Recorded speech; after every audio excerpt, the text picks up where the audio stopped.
আপনারা একটি ইমারত দেখতে পাচ্ছেন।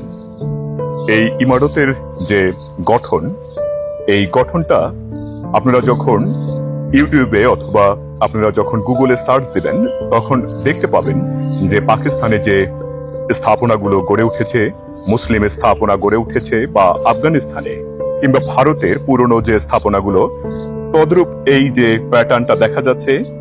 কেউ কেউ এই প্যাটার্ন দেখে তারা অনুমান করে যে এটা আগ্রার তাজমহল, লাল রঙের আগ্রার তাজমহল। এটি এমন একটি স্থাপনা যার কিন্তু গুরুত্বপূর্ণ কিছু বৈশিষ্ট্য রয়েছে এবং যার গুরুত্ব এই বাংলাদেশ অঞ্চলে কিন্তু অনন্য।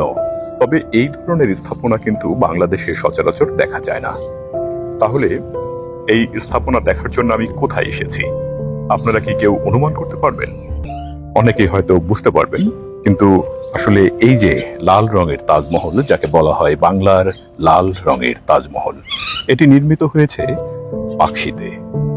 এই স্থাপনার একটি গুরুত্ব রয়েছে যে প্রতি বছর এখানে অনেক বড় মুসলমানদের জামায়াত অনুষ্ঠিত হয়, যেখানে প্রচুর ধর্মপ্রাণ মানুষ কিন্তু আসে এবং এখানে বিশাল যে এরিয়া, পুরো এরিয়া কিন্তু ধর্মপ্রাণ মানুষের পদধ্বনিতে মুখরিত হয়ে ওঠে। এই যে ইমারতটি এখানে দেখতে পাচ্ছেন, এটা মসজিদ। মূলত এটা অত্যন্ত দৃষ্টিনন্দন, যা আসলে নিজ চোখে না দেখলে আপনি বিশ্বাস করবেন না। কিন্তু তাজমহলের রং আর এই স্থাপনার রঙের মধ্যে কিছুটা পার্থক্য লক্ষ্য করা যাচ্ছে। এটার নকশা হলো মোগল বাদশাহ শাহজাহান।